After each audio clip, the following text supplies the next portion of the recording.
I'd like to talk a little bit about baseball and football.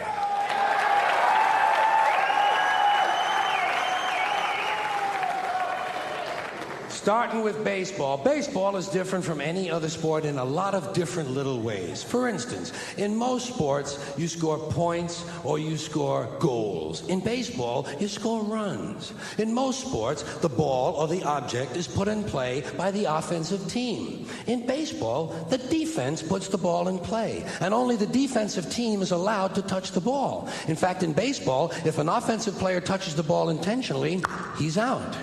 Also, most sports, the team is run by a coach. In baseball, the team is run by a manager. And only in baseball does the manager or the coach have to wear the same uniform the players do. Can you picture Bill Parcells in his New York Giants uniform?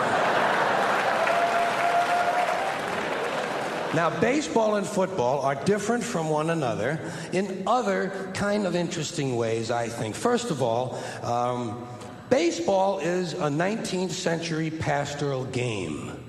Football is a 20th century technological struggle. Baseball is played on a diamond, in a park, the baseball park. Football is played on a gridiron in a stadium, sometimes called Soldier Field or War Memorial Stadium. Baseball begins in the spring, the season of new life. Football begins in the fall when everything is dying. In football, you wear a helmet. In baseball, you wear a cap. Football is concerned with downs. What down is it? Baseball is concerned with ups. Who's up? Are you up? I'm not up. He's up. In football, the specialist comes in to kick. In baseball, the specialist comes in to relieve someone. In football, you receive a penalty. In baseball, you make an error. Whoops. Football has hitting, clipping, spearing, blocking, piling on, late hitting, unnecessary roughness, and personal fouls. Baseball has the sacrifice. Football is played in any kind of weather. Rain, sleet, snow, hail, mud. Can't read the numbers on the field, can't read the yard markers, can't read the players' numbers. The struggle will continue. In baseball, if it rains, we don't come out to play. I can't come out to play. It's raining out.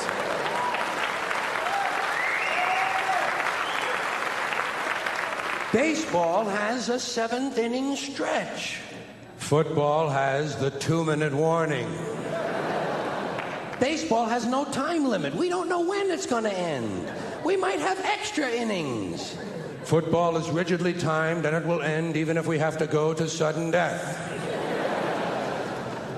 In baseball, during the game in the stands, there's kind of a picnic feeling. Emotions may run high or low, but there's not that much unpleasantness. In football, in the stands during the game, you can be sure that at least 27 times you were perfectly capable of taking the life of a fellow human being. Preferably a stranger. And finally, the objectives of the two games are totally different. In football, the object is for the quarterback, otherwise known as the field general, to be on target with his aerial assault, riddling the defense by hitting his receivers with deadly accuracy, in spite of the blitz, even if he has to use the shotgun.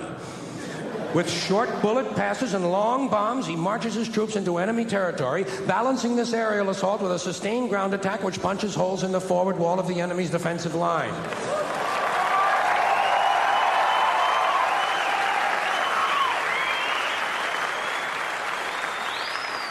In baseball, the object is to go home and to be safe. I hope I'll be safe at home. Safe at home.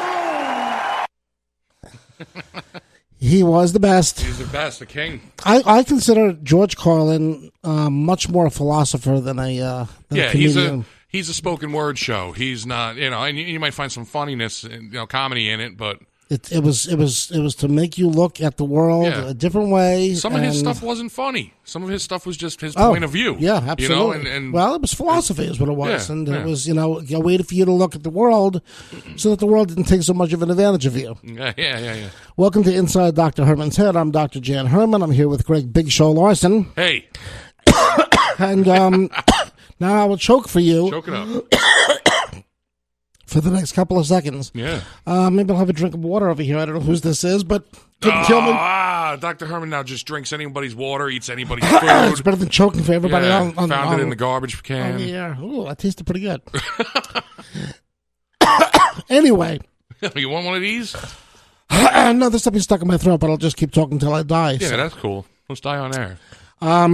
This is an interesting show because the Super Bowl is being played currently. Talk about the Super Bowl for a second. You know what I think about the Super Bowl? Yeah, talk about it. That's what I think about the Super Bowl. You know what? You and I, we are so similar and so different. And the fact that we were both never really very athletic. No, I played a lot of sports though growing up. Oh, you did? Oh, yeah. Oh, so you still blew me away with that because I was never athletic. I tried. I was involved in several different sports. I just didn't get it. Oh, yeah. I got MVP trophies and all that stuff. Really? Yeah. I couldn't even get most improved player. I had a few of them too, but yeah. If they had a trophy for the crappiest player that stayed the crappiest player, I would have gotten it. No, what happened was, I injured myself in sports, and that was the downhill spiral. So did I, but usually in the first 5 minutes of playing, intentionally to get out of it. But no, I played basketball for a lot of years, and then I played lacrosse, and that's where I tore the cartilage in both my knees at the same time. Oh, God. Playing lacrosse, and then... I have a brother who played lacrosse, and tough game. Yeah, oh, yeah.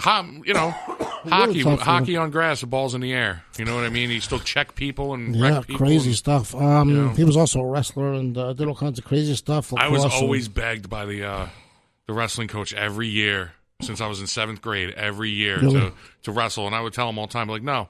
And you could kill somebody. You know how I like the wrestling that I like, the fake stuff. Right. It's nothing like that at all. Well, we don't say the fake stuff. The entertainment. The entertainment, right? Okay. Yeah, exactly. Yeah. That stuff. And I would tell him, I'd be like, no, there's no way I'm rolling around on a mat with another dude like that. Like that's not. I want to pick him up, body slam. Oh, okay. You were looking at it as a borderline. I wasn't doing it. I just wasn't doing it. I didn't. And you're half naked out there, and it just didn't seem right. And the best was 7th and 8th grade was badgered by this wrestling coach for both of those years, and I was like, okay, I'm out of here. I'm going to high school now. All right. 9th grade, all stuff. He gets bumped up to the high school wrestling team. So now I had to deal with the 9th grade, 10th grade, 11th grade, 12th grade. Did he ever weigh you down? This coach, No. After a while, he just knew to leave me alone. my brother Jason, when he was 15 years old, he weighed about 215 pounds. He was an unlimited weight class wrestler. Wow, and that's what he kept telling me I should be. He's like, no one will challenge you. You'll be you'll be champ. Well, forever. you're borderline sumo at this point. Yeah, I guess so. But I tried soccer, I tried basketball, I tried baseball. I wasn't good at anything. I was just a quintessential. Maybe I was a nerd. I don't know. I don't really know. I didn't hang with the nerds in school. But come on, man. You're nerdy. I analyzed you now. You're nerdy. I'm more nerdy than anything else, but I didn't hang with a group of nerds. There was a group of nerds, but I wasn't even. You were a loner nerd. Okay. Yeah, you're definitely a loner nerd. From what you told me about you growing up, about how you like to just sit there and listen to your radio shows, do crossword puzzles, and you were a photographer. Jigsaw puzzles. Jigsaw puzzles. Right. Sorry. I was a photographer. I was the loner. I was a loner nerd. The loner nerd. And you know what? It served me well. I really didn't have a problem. So, different things work for different people. This is true. But it is the Super Bowl right now. I have no idea who's winning. I don't really care. I don't know anything invested. I don't care, man. That's what I tell people. A few years, every year something always comes up like, this was fixed, that was fixed. I tell people, I go, yeah, that's why I stick with my sports where they tell me it's fake. Right. I'll see you at WrestleMania where I can enjoy it and know that it's fake. I don't know. I became a sports fan when I was older. Excuse me. In the 80s, I was a big Mets fan because the Mets were having a good, that was my home team, and I was having a good. If you were on the East Coast and you weren't down with that, that was right. It was a big deal. It seemed to me to be harder to be a Mets fan than a Yankees fan. So I glommed onto that for a while, but then, you get sick and tired of giving so much of your energy to a team that loses all the time, so I dropped them. As I got older, though, if it does come down to a sport that I'd like to watch, I like baseball now.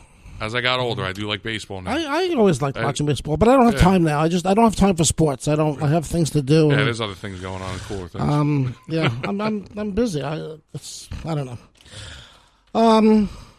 Let me do a little shout out to Ty Orchid. Our show, by the way, is a call-in show, so we'd love for you to call in. Yeah. Give us a ring-a-ding. Say it again? A ring-a-ding? Okay, that's cool. Give us a ring-a-ding. The phone number for the show is 570-420-9670. Give us a shout, and we'd like to hear what you think about whatever it may be, sports, me coughing to death, or anything else we're talking about. And our show is brought to you by Thai Orchid, 39th North Street in Stroudsburg. Chef and owner Kanya Nicholas is a native of Thailand, and the Nicholas family has been cooking for the Poconos since 19 Nickel. See, I shook it up a little bit. I changed it up a little bit. A little spice, a little dash. Come and experience the authentic taste of Thailand at Thai Orchid in Stroudsburg. Lunch specials daily. Dine-in only Sunday through Thursday. Take-out orders. Call 570-421-1717 or visit ThaiOrchidTakeout.com. I'm going to take a break just so I can get whatever's in my throat out, and then I recover, and we'll be back in just a couple of minutes. If you're a Pennsylvania farmer, you need to take action now to protect your assets in the event of a natural disaster. USDA's Risk Management Agency reminds Pennsylvania farmers that the final date to purchase crop insurance for most insurable spring-planted crops is March 15th, 2017. Hear why it's so important. My name's Scott Bowser. We're just outside of New Bethlehem, Pennsylvania. Crop insurance is pretty much cut and dry. And I think most of us, we're not looking to get rich on it. We're not even looking to make money off these insurance programs. We're wanting to smooth out the bumps so that you have your cash flow, keep your bills paid. You can do everything right and still wind up with nothing. That gives you the peace of mind, crop insurance. Producers are strongly urged to contact a crop insurance agent as soon as possible for premium quotes and more details. Crop insurance is sold and delivered solely through private crop insurance agents. For more information, visit cropinsurancepa.com. Sponsored by the Commonwealth of Pennsylvania. Tom Wolf, Governor. Paid for with Pennsylvania taxpayer dollars.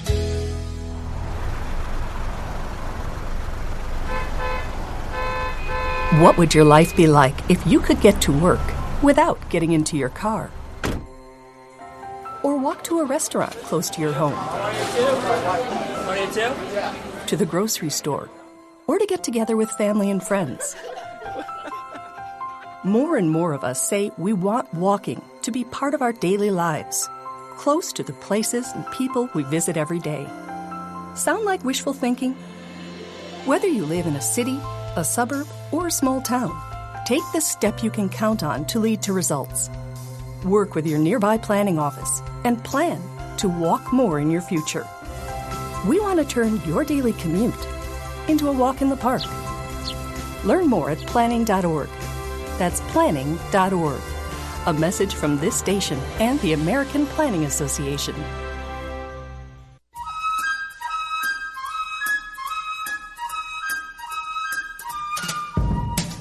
Inside Dr. Herman's Head with Dr. Jan Herman and Greg Big Show Larson. To reach Dr. Herman, call 570-420-9670. And now, Dr. Herman.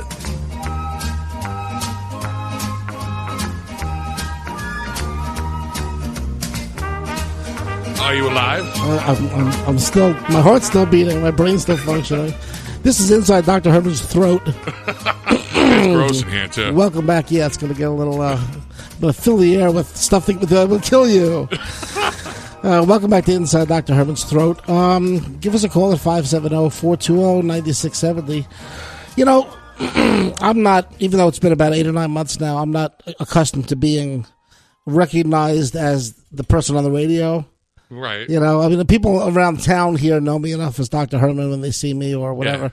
Yeah. Your I love my Dr. Herman thing has gotten over for a while. Oh, it's me. It's been very, very successful as a radio advertising campaign. But, you know, this being, you know, the Inside Dr. Herman's Head thing, our show is really just, you know, picking up now. And a couple of funny things happened to me this past week, which really showed me that something's coming along. Oh, yeah? I was at the post office, and the people in the Strasbourg post office know me very well for many, many years. And one of my best buddies, Joe, shout out to Joe Garcia, who works at the at the counter in the Strasbourg post office. And every once in a while, when I'll come in, if he sees me, whether he's working or not, with a customer, he'll yell out, "Hey, Jan, how's it going?" Or, "Hey, Dr. Herman, how's it going?" And even if there's 40 people there, they all turn around and look, and I'm doing all right, Joe, even if I'm not next to the line or whatever, which is very nice of him to do. So he did that the other day. I was in on Tuesday or Wednesday, and he shouted out, "Hey, Dr. Herman, how's it going?" So I said, "I'm all right, Joe." And, I'm still waiting online. There's still 9 people in front of me. And this guy behind me taps me on the shoulder. He says, "Are you Dr. Herman from the radio?" Which is cool. I'm not accustomed to that yet. So I said, "Yeah, as a matter of fact, I am." And he said to me, "I listen to you on the radio all the time." I said, "Well, it's really nice of you." He says, "Oh, yeah, I love your show." He says, "I'd like to hear you on Gary's show, too, and on your show on Sunday night." Nice. And then he said to me, I said, "Well, it's a pleasure to meet you." I said, "Oh, what's your name?" I don't even know what his first name was. But he said, because what he said to me next caught me off guard. He said, "I thought you'd be taller." And my immediate response was, "I am." It just came out. I am. I when I was that lonely nerd when I was a kid, doing my jigsaw puzzles, I would listen to the radio late into the night. Radio became my best buddy late into the night, and a radio station out of New Brunswick, New Jersey, WMGQ, which is still there. It started out as a soft rock radio, and that was my thing, soft rock. You're still doing that, yeah. Exactly. So here I was in the early 80s, late 70s, listening to all this, this soft rock ballads, 70s ballads, doing my jigsaw puzzles like a real loser into the night. And I actually became kind of friendly with some of the DJs that were on that radio station. I would call in from time to time. We would talk for half an hour at a time. It's just like, well, I'm just doing a jigsaw puzzle, hanging out, whatever. And, so it was interesting, and then I did eventually get to meet some of the disc jockeys, the people that were on the radio, a few years later when I was in college at Rutgers, which is right down the street from the radio station. And, were you like, I was that weird kid that called you every night? Well, I didn't approach it that way, but I'd say, "Oh yeah, I'm going to be down there. Maybe I get a chance to meet you and say hello." And okay. And I met a few of them, and it wasn't like weird, like creepy weird, but anyway. But I did meet them, and you never know what somebody's going to sound like based on what they look like based on what they sound like on the radio. It's just always an interesting, when you meet somebody. Even if you meet somebody that you've seen, like a celebrity that you've seen on TV or in the movies or whatever, and you meet them face to face, they're always a little different than what you expected. Oh, of course. Taller, shorter, heavier, thinner. Radio, though, definitely, though, like especially when you've listened to someone for years, you got a picture in your head. And you're absolutely certain that's because what you're like. Every time I hear this voice, that's the guy. Yep. And then you see him, and you're just like, "What? That is outrageous." It almost ruins things. As a matter of fact, I'll tell you some funny story, and I don't know if I'll remember, but when I first met Gary in the morning, I had heard him on the radio. I was living here for about a year or two, and then mutual friends of ours that were also on the radio where Gary used to be on, became patients of mine, and then they introduced me to Gary one day. We were at a function where he was there, and they said, "Oh, this is Gary in the morning." And I remember when I was younger thinking about how they always look different. Yeah. And I knew that Gary had a very bizarre sense of humor. So when I met him, the first thing I said to him, I shook his hand, and I said, "Oh, you're Gary in the morning." And he says, "Yes." And I said, "You're exactly the way I pictured you." And it wasn't lost on him. He was smart enough to realize what I was doing, and he just laughed. He said, and you the same for me. Yeah. Yeah, that was the beginning of our bizarre relationship as friends. Funny. But something else happened this week, which was, I don't know, a little weird and unsettling. Unsettling? Yes, a little unsettling. I have a patient who's been coming to see me for about a year. All right. Very nice guy, and he comes in regularly. He takes care of his spine. He's doing great under chiropractic care. But he has been having a problem with his shoulder of late. Okay. The last couple of months. It's been, bothering him. It just cropped up out of nowhere. And he said to me, do you think you could check it out? And I don't really specialize in shoulders, but I checked it out. It's, I did a little this and that, see if I could help him. Mm-hmm. It helped a little bit, but not for long. So I said to him one day, I said, you may need to have this checked out by an orthopedist. Yeah. Or maybe something wrong in your shoulder, and the shoulder is a very specified type of joint. And unless you really know what you're doing, you don't want to mess around with it. You may need a surgery. Who knows? Who knows? Know what I mean? So he says, all right, well, maybe I'll get, I'll check it out. Well, he came in last week, and he said to me for his regular visit, and he says, you're going to be very proud of me. And I said, how's that? And he says, I made an appointment with a medical doctor. I don't remember if he's a neurologist or an orthopedist or whatever it was, about my shoulder. And I said, oh, that's great. Well, hopefully you'll figure it out. Now, I know a lot of the medical doctors in the area, so I said to him, who was it? And he said, it's somebody who's relatively new to the area. As a matter of fact, he said, I saw a billboard on Route 80 with a picture of this doctor the other day. Yeah, I see all those all the time. Yeah. Right? And you ready for the kicker? Here it comes. He said to me, I thought, look at that. How cool. I have a doctor who's famous.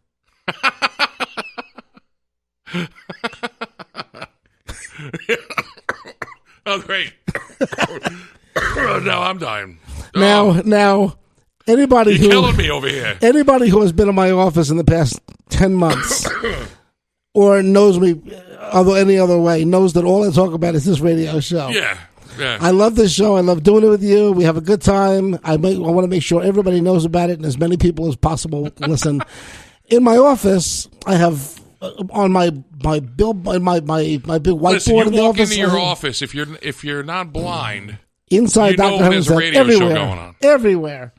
Right? Tune in on Sunday night, and I have the cards we hand out. You got the whiteboard behind. It's still, you wrote it on there real big. And I got business cards for you and me. Right next to the paperwork you got to fill out to have an appointment is everything you would need to know about our show.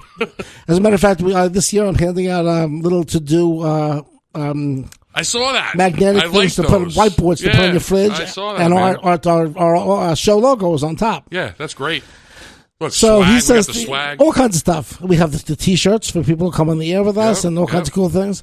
And he's the way he said to me, it was so cool to realize I have a doctor who's famous. So I just looked at him and I turned my head like about 30 degrees the way a dog does when he's trying to understand you. And I said, you're right. I'm very proud of you. Yeah. That's all I could say. I was astounded. Here's this guy standing on the other side of my counter, surrounded by inside Dr. Herman's Head stuff. Oh, yeah, the doctor's on a billboard. So famous. But we're just, Main Street Stroudsburg famous. That doctor's Route 80 famous. Yeah. There's a difference. Yeah, okay. Oh, man. About a quarter-mile difference that way. That's right. Everybody from an eighth of a mile before and after knows about the... A famous doctor. I'm a famous doctor. I was reading the other day that you can't sneeze in your sleep. You can't. It says your body, the way your neurological makeup is such that it's physically impossible for you to sneeze while you're sleeping. And so if you did and your body had to, you would be awake for it then. What? So if you can't sneeze in your sleep, what if I don't know. Well, we sneeze because we have something in our nose that we need to, in our sinuses we need to get out. Can a sneeze wake you up out of a dead sleep? Apparently, no. So that's what I'm trying to say. No. So a sneeze will pass you by because you're sleeping. Your body will not. Yes. You're in REM sleep. Your body will not. No, your body will not take you out of REM sleep to eject whatever you have in there. However, think about the list of things you can do in your sleep. Dude, you can fart all night while you're sleeping, right? man. Exactly. You can lose your constitution in several different ways. Yeah. Cough, right? Everything. Why of all the things that checked off the list? So in the brain, sneezing. They had the list, and they were like, all right, sneeze, it's out of here. Everything else, you're good. I think that if I could pick... all right, here's the list. Greg, one thing that you won't be able to do in your sleep, what would you pick? If I want to do it in my sleep? Yeah. To not do it in my sleep? Yeah. I don't want to snore. Really? Yeah. That's the one you'd pick? That is the one I'd pick. Not messing the bed. Yeah, but I don't mess the bed. I'm good now. Hey, we have call maybe Dave. I'm good now? Now I'm good. Okay. Well, we got to call her. Welcome inside Dr. Herman's head. Who's calling? This is Bob. Bob, how's it going, Bob? All right. Bob, you can't sneeze in your sleep. Yes, you can. Oh, see? My wife does it all the time. She sneezes like a full-blown sneeze? That's what I'm saying. Full-blown. Scares the crap out of me. Her sneeze is like a bomb, too. Really? Yeah. My mom snores like that, but the sneeze not so much.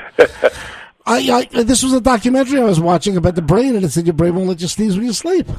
You call foul, huh? Yes. All right. If you say so. Well, I'm going to go with Bob's clinical evidence. Yeah. Rather than a documentary I heard. We're going to have to go put Mom into the clinic and get to the bottom of this. And you know those ballpoint pens that you have? Which ones? The ones with your show on it? Oh, yeah.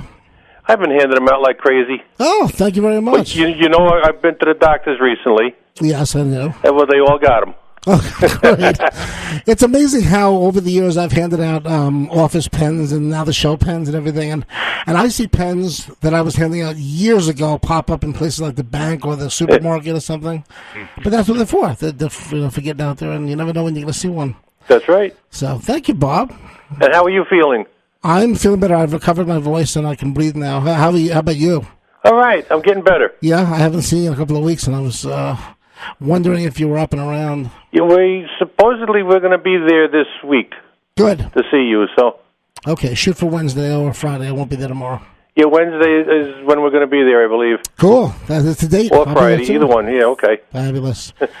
All right, tell your lovely wife I said hi. Okay. Thanks, Bob. So long. Bye.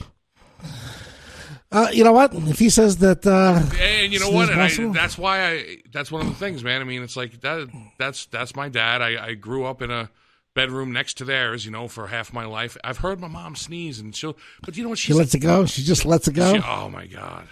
But she's just a dead sleeper as it is, though, man. I don't think she could do anything. You can smack her in the head, and nothing will happen. I used to be like that when I was a kid. Now, not so much. Yeah, no, me neither. I just can't sleep at all. You can't even get me to go to sleep. Snoring, a whole different story, though. Yeah, snoring. The reason why I picked snoring is because I've heard so much about my snoring. I don't want to hear it anymore. Me too. And especially when I used to. Do you have somebody record you? Yes, of course. Actually, one of my friends in England had to record, and because that's when I heard it the most. Of course, when I'm touring with the band, most of the time you're sharing rooms together, or I'm on a plane. I can't sleep on the plane because I'd snore. I did it one time. I drank a bottle of wine on the plane, and I passed out. Yeah. And my dude, when a guitarist, he's next to me, he's elbowing me. He's like, "Dude, wake up!" He's like, "The whole plane is pissed." And I've been there. I've been there. I said, "There's nothing I can do about it. Yeah, Leave me alone. I'm sleeping." Yeah. Move me to first class. First time I've ever slept on a plane. So. Well, I don't. When you were in England, did you snore with an accent? That would be interesting. Yeah. Well, here's another thing that I found out. I have these signs hanging around my office with just general information. You've seen them? Oh, yeah. My daughter Bethany was nice enough to make these signs. I have like 300 signs. All right, go ahead about these signs because I want to. Well, two of them that I've noticed over the years, and they connected with me in my mind the other day. Sharks cannot swim backwards. Okay. Let's take these one at a time. Sure, I've never seen a fish swim backwards anyway. Any fish. I think there are some, though, that can back up. They can go into an area and back themselves up. Really? Yeah. But, okay. Well, you know what? I thought this. I said, well, neither can humans. We can't swim backwards. Humans can barely swim anyway. Unless you're Phelps. And the other one said kangaroos can't run backwards. And I thought, you know what? People also, if you look at a person trying to run backwards, would you consider a kangaroo running anyway? Aren't they just hopping very fast? That's true. They can't hop backwards either. Yeah. All right. But now, all right, this is what I wanted to ask you about the things on your walls in your office. Yeah. Are they facts? Or yeah, they're allegedly facts. All right, yeah. Because some of them I look at them and I go, he just put that up there for the hell of it. That can't be legit. Those are all actual facts. Like the fact that there's a strawberry museum in Belgium. That I believe. We have a series talking about George Carlin. We have a series because we changed them from time to time. I haven't done it in a while. It's probably due for a change now. But we have a series of George Carlin quotes that we put up. We have to put up, clean ones. But like one of them asks, if a safe is left open, is it still a safe? Yeah, exactly. Right? That kind of thing. But, the other one, do vegetarians eat animal crackers? I would like to ask that question of a vegetarian. Any vegetarians? Give us a call. 570-420-9670. I could have answered you a few years ago. And I would say no, because I hate animal crackers. I can't even fathom you being a vegetarian. I did it for years, because the whole band was at one point, and it was just easier. Did you lose weight? Yeah. Not that you necessarily did it for losing weight, but you did lose weight. Yeah, I did. Well, see, that's the thing, too, though. I lost weight at that time, too, also because I drank more than I ate and just didn't, I wasn't healthy at that time anyway, even though I was being a vegetarian. But that's the whole thing is, like, people would look at me and be like, you're a vegetarian? How'd you get so big? And it's like, that's what kills me the whole time. It's like, hey, no one says vegetarians can't eat cake and pizza every day. Oh, that's right. You know what I mean? Like, absolutely. Apple strudel is vegetarian. Yeah. You can have the fattest vegetarian in the world. He can be the biggest, sit there and eat Twinkies all day long. He's still a vegetarian. Carbs, but you just didn't eat carbs and get no exercise. That was always the thing that killed me, because you think vegetarian and the first thing that pops in people's head is a salad. Right, and you should be stick thin, and you should be, right? Yeah. I was just reminded that I have a shirt. We're talking about how unathletic I am. I actually, how unathletic? Yes. Yeah. Well, you know the shirts that have the name of the town or the team, that distinctive. Oh yeah. Swoosh kind of, and the script above the swoosh. Okay. You know what I mean? Like Brooklyn or whatever. Yeah. Like the old school baseball. Yes, that has the old school, like Cardinals or whatever. Right. I have one that has the swoosh, and above it says unathletic. That's awesome. I got that a while ago. That's great. Oh man. Oh, here's something that was bugging me this week. This was prime for my show. Right. I woke up one day this week, and I use an alarm to wake me up. Even though I very often get up before the alarm, I set an alarm, and very often I do. Okay. And the alarms you've used over the course of your life have changed. Mm-hmm. When you were a kid, you had a certain alarm. Then when you got older at the high school, with the college, or whatever, you get another alarm. And then now with the phones, every year or two, you're changing the phones, and there's always a new alarm. Yeah. But even though you're accustomed to the alarm that you use, you ever notice that when it goes off and you're sleeping, you still have no idea what's going on? Oh yeah. What? Yeah. I can have the same alarm for 20 years and it's still here. Like, what is that? Is it a phone? Answer the phone. Is it a song I'm supposed to sing? What's going on? Yeah, if it didn't snap you out of your sleep, I immediately incorporate it into whatever dream that I'm dreaming. Yeah. That's why all through high school, my alarm was the sound of a radio station that didn't come in. I just tuned my alarm clock to radio and on a channel on static. Static? Loud and all the way up. And that would pop me out of my sleep, man. Really? Yeah. That's white noise, dude. That would put me right into a deeper sleep. Yeah, but like loud as hell right next to your head, like out of nowhere, silence, and unless it was like loud enough to blast me out of bed, just something sudden. Yeah, it was pretty loud. I mean, these things with the phones now, these all like jingle jangles they got and whatever, like some of them don't wake me up. There are some of them are very, very. They're trying to like lull you out of sleep nicely, but I still don't. It's like, that's so nice. Thank you. Someone is helping me sleep deeper. That's great. Yeah, and then you wake up, you look at the clock, and you're like, "Thanks, alarm. I listened to you for 10 minutes before I even." Right. Yeah. Oh no! What? I was. Somebody told me that we talked too much about Asian buffets on this show. Yeah, well, there was a while when we did. I mean, we haven't in a while. No, we haven't in a bit. So I'm going to talk about something that happened a couple of weeks ago with a friend of mine. It didn't affect me. It wasn't a story that happened to me, but it was something that was very telling. Ever since I lived in this area, I have over the years knocked off the list all the different Asian restaurants that I won't eat in. Okay. Based on how filthy I found them to be. Okay. Which is one of the reasons I'm so happy to have found Thai Orchid, because you could eat literally off the bottom of the chairs. Yeah, that place is spotless. But over the years, Chinese restaurants, and then when the buffets came in, or whatever, if I had any reason to believe that it wasn't clean, I wouldn't eat there. Right. It was just like, that's it, I'm done. I remember years ago, I ordered takeout for the whole office to have. We were staying late to work on some paperwork. So I ordered down the street from a place on Main Street in Stroudsburg. And I went down. They said, 15, 20 minutes to be ready, because it's always 15, 20 minutes. It's always 15, 20 minutes. And I got there about 20, 25 minutes later. And of course, they're still cooking it. And I was waiting, and as I was waiting, a cockroach big enough to saddle up walked across the counter right in front of me. And I said, you know what? Gotta go. Have a nice day. Walked out. And off the list, that's it. But I had a patient tell me that they went into a place to eat. It was a buffet. Okay. This was a little while ago. And in their food, they found a tooth. What? A tooth. Yeah. Okay. Now, teeth don't generally belong in any food. A human tooth. Don't get ahead of me. All right. Don't get ahead of me. Teeth don't belong in any food that you're eating. No. Even if it is Chinese. You use those to eat the food. Exactly. They are not food. Right. I had tooth for dinner. I used my teeth for dinner. And she complained to the manager of the establishment. Didn't know if it was the owner or not or whatever.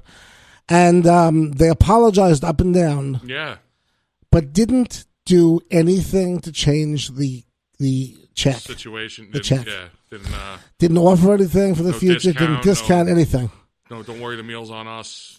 Which is at the very least, you know what I mean? Yeah. Well, no, I guess the least it should have been wiped out. That's what I would. Right. Yeah. The least they could do is what they did. Apologize. But what's interesting about the story, and of course I said I had never been to that particular restaurant, and I said I never would go to that restaurant, in the future, and I haven't. And it still exists.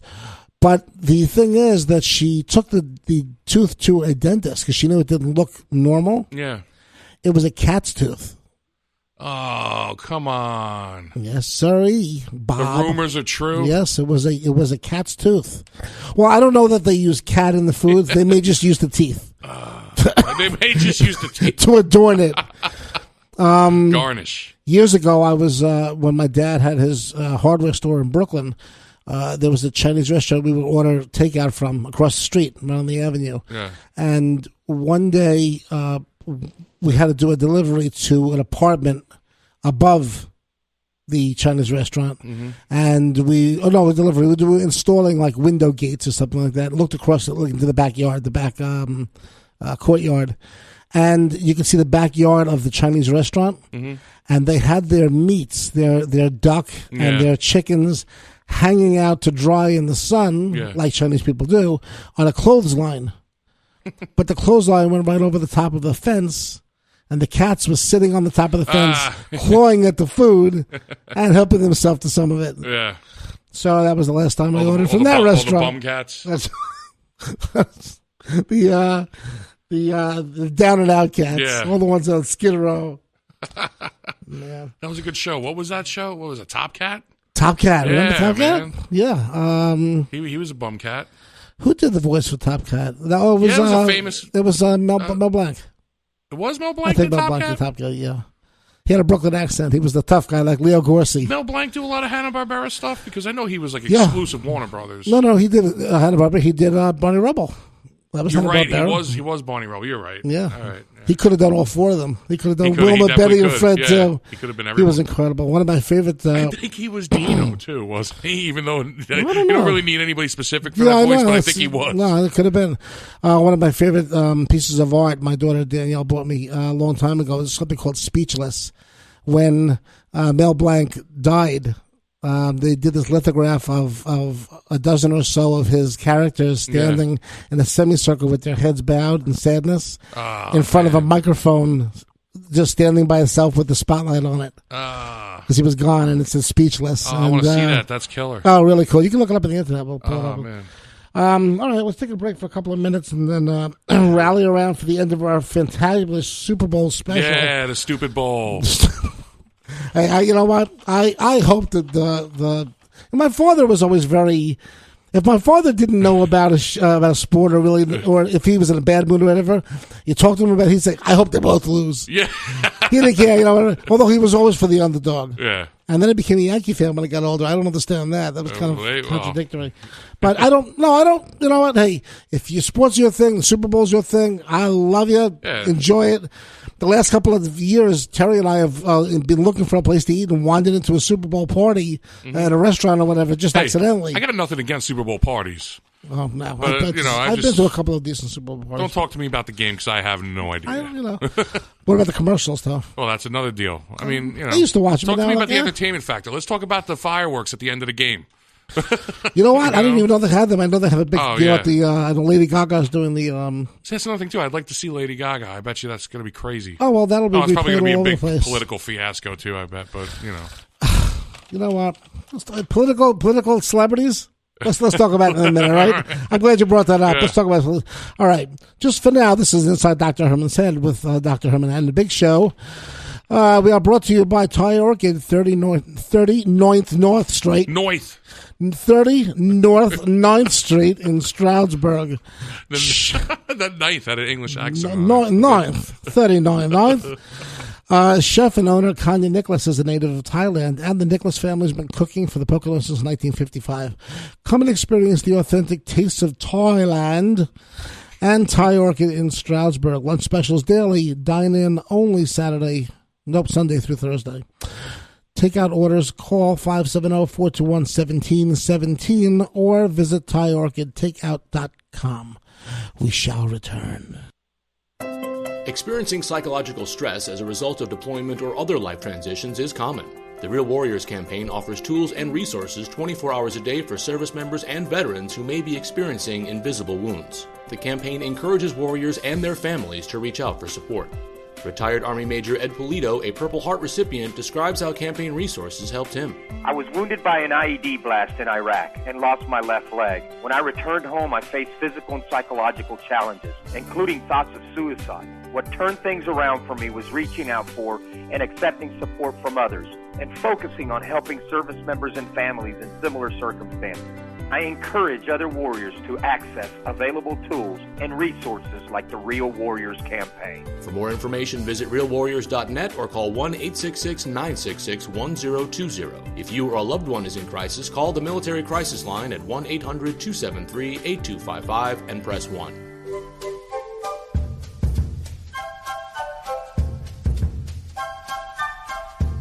Inside Dr. Herman's Head with Dr. Jan Herman and Greg Big Show Larson. To reach Dr. Herman, call 570-420-9670.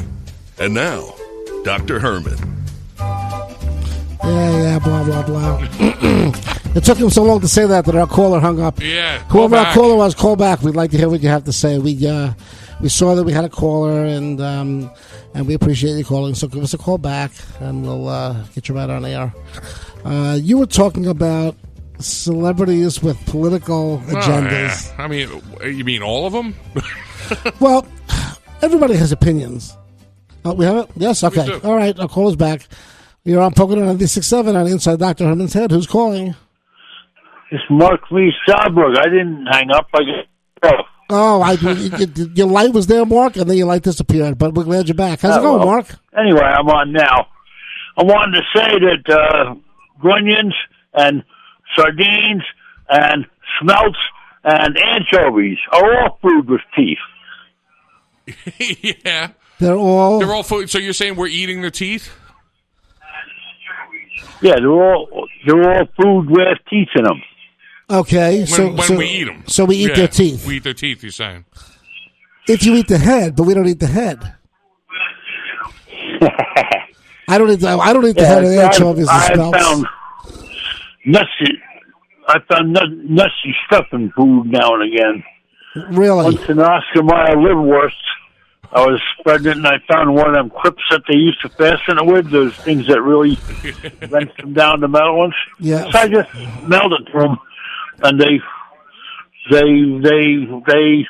sent me an express package with 6 or 7 different selections of Oscar Mayer foods and a and an apology for the thing being in there. I just want to let them know that At least they made right on it. It happens. Yeah, that's once true. In a while, not you like know, the other part of the story, you know, the where they didn't guy make thing, right but on. they sent me this big package. I think it was like at least 6 or 7 different kinds of stuff. Mark, frankly, that's what you get for eating something called liverwurst.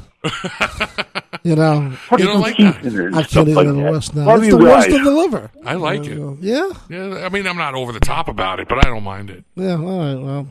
Hey, thanks for calling, Mark. I appreciate it. It was a good story about the liverwurst. And you know what, by the way? Sardines, they can swim backwards.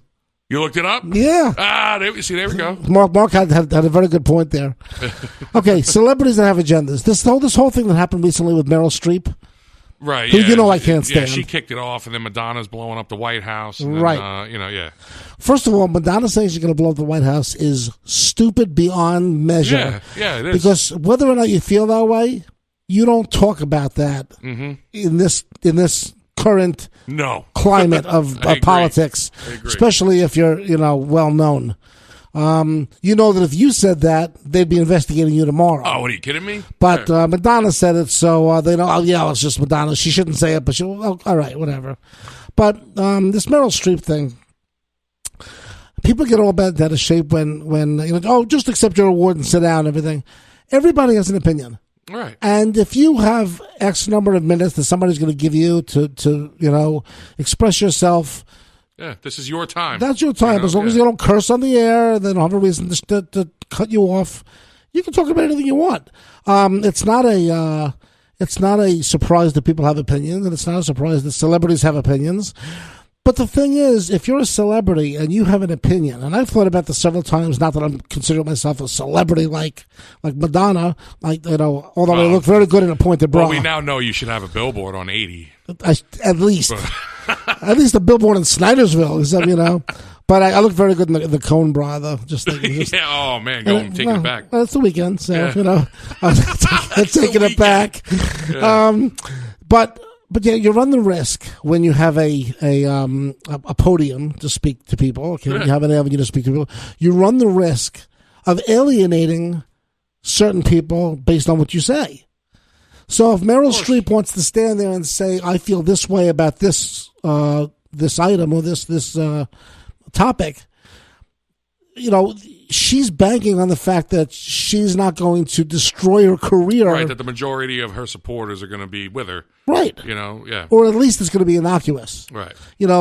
And I will not hesitate to say that there are certain celebrities whose work I have enjoyed at times that I will no longer watch their movies, listen to their music, or watch their TV show based on whether, Mel Gibson destroyed himself. Dude, and I don't blame anybody for that one. I mean, that guy is awful. You know what I mean? He's got some really screwed up ideas in his head. I really do love Mel Gibson, man. He's done some very good work. Oh, he's one of my favorites. A lot of his movies are some of my favorites ever. But I don't want to put his money in his pocket by going to his movie. He's a terrible dude. Same thing with Oprah Winfrey. Oh man, I don't like Oprah Winfrey, so I won't buy a ticket to her Broadway shows. Don't like her, but she loves bread. She loves bread? Did you ever see that? Bread? Yeah, I love bread. She got that commercial. I love bread. Oh gosh, I love it.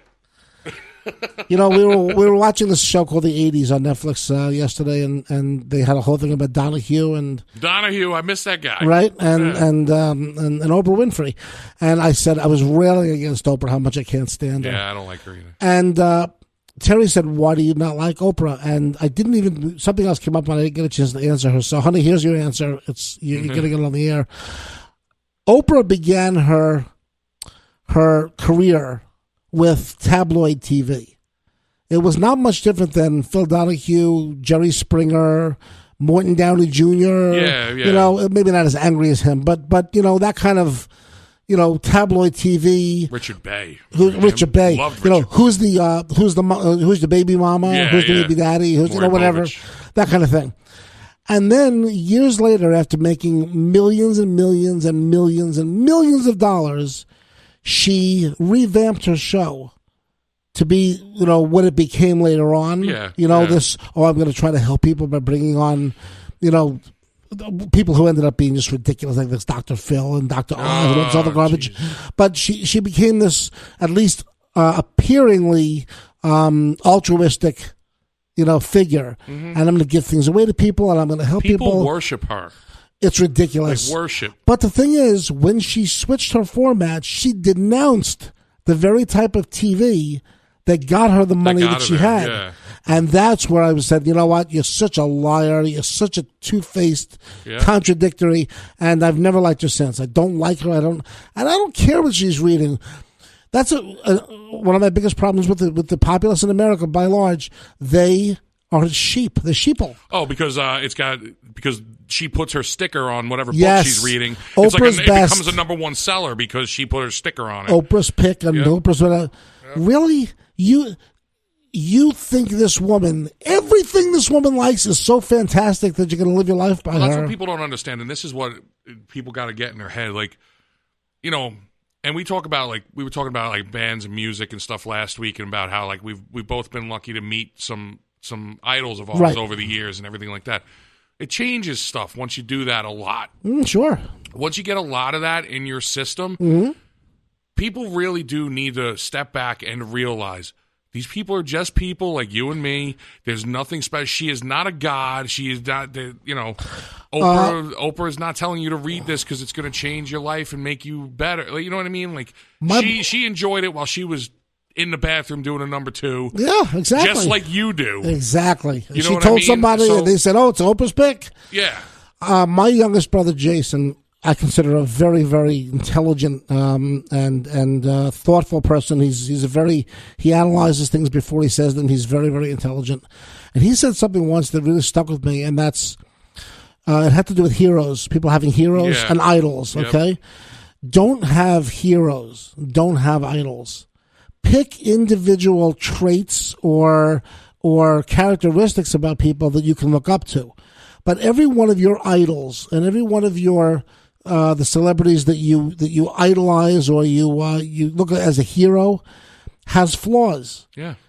Everybody has, the Nelson Mandela cheated on his wife. Mm-hmm. You know what I mean? Martin Luther King had his foibles. Yeah. Whoever it may be, I'm not just, don't want to seem like I'm picking on just black leaders. It is Black History George Month. Washington. As of whatever. this weekend, Black History Month started. And That's right. Now I'm railing on. No. I think Martin Luther King and Nelson Mandela were great people. Dr. However, and that's our Black History Month. That was terrible. All right, now I think Martin Luther King and Nelson Mandela were phenomenal people, by and large. But I wouldn't look at them as heroes. They had individual traits that made them great leaders or great philosophers or great whatever. But you didn't live with them on a 24/7 basis and really know who this guy is. Even to talk to them for 10 minutes, you might find out there's something about you don't like. But that wouldn't mean that I may meet a singer that I think is fantastic, but I wouldn't want to spend an afternoon necessarily with them, and I wouldn't necessarily do what they do in their private life or handle their taxes the way they do or whatever. It's basically it may be. just there's nothing wrong with being inspired by people and certain things they do and everything like that. But yeah, I mean, you can't glom onto a person in entirety. Some people get very overwhelmed and, with the whole person treating them like a god, like some of these people do with Oprah, man. It's, you know what? It's crazy. And they do it with people that are even less deserving than Oprah. Yeah. No, there are people that idolize people like that have no talent, no presence, sports figures and stuff. Like people idolize sports, Well, you know what? Players and everything. And this is one of entertainment has become our hinge pin for our society. Well, entertainment is a no-lose situation.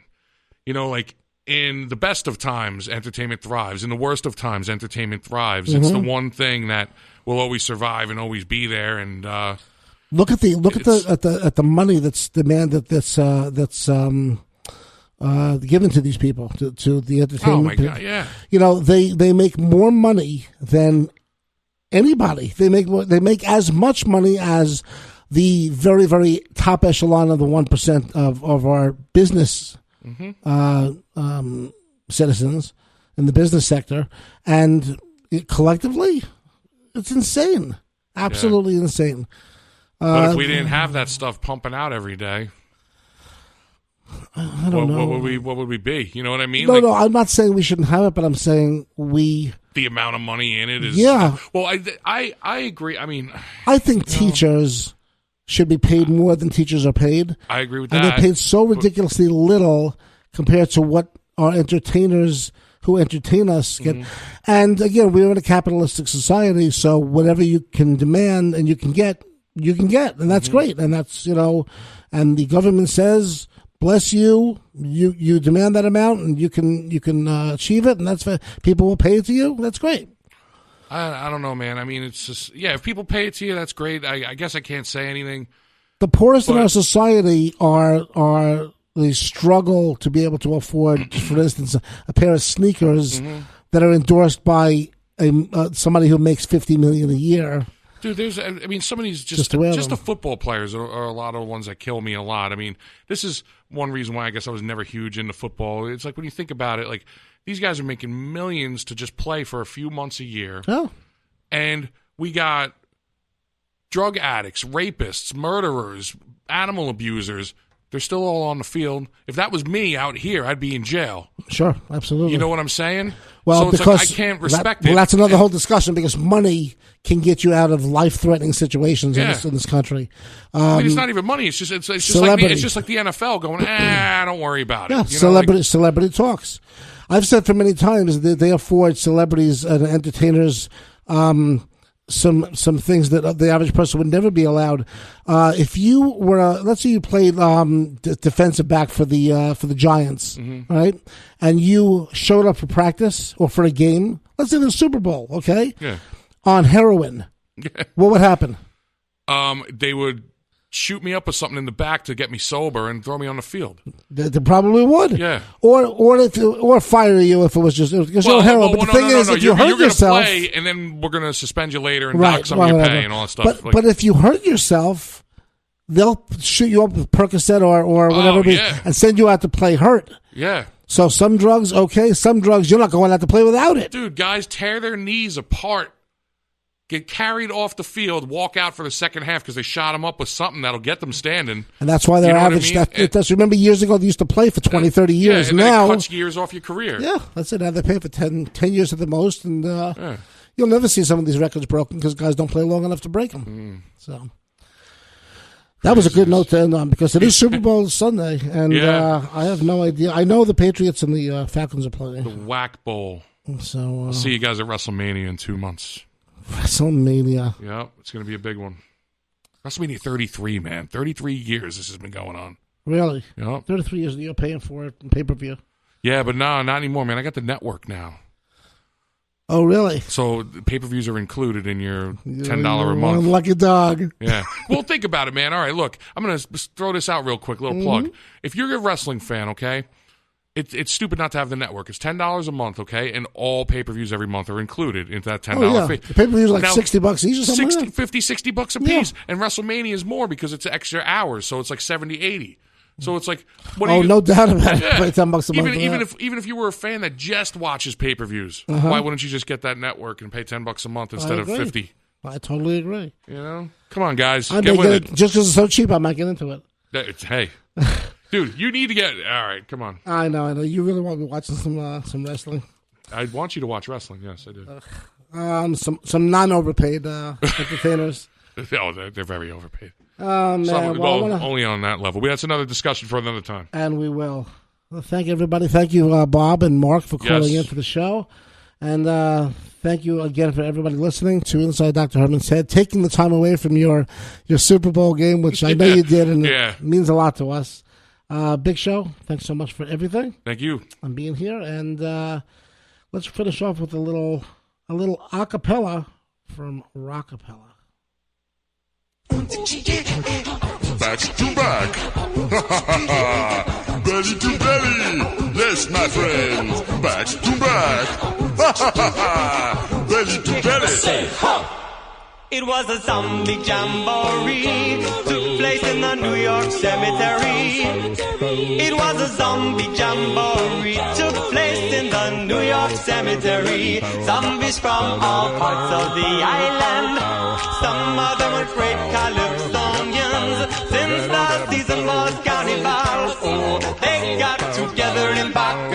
And they were singing back to back, ooh, belly to belly. Well, I don't give a damn, cause I'm stone dead already. Back to back, oh, belly to belly. It's a zombie jamboree. One female zombie, she wouldn't behave. See how she's dancing out of the grave. In one hand she's holding a quart of rum, the other hand was knocking a conga drum. You know the lead singer starts to make his rhyme, while the other zombies rocking in time. One bystander, he had this to say: it was a tip to see the zombies break away. And they were singing back to back, ooh, belly to belly. Well, I don't give a damn, cause I'm stone dead already. Back to back, whoa, belly to belly. It's a zombie jamboree. And they were singing back to back, oh, oh, oh, belly to belly. Well, I don't give a damn, cause I'm stone dead already.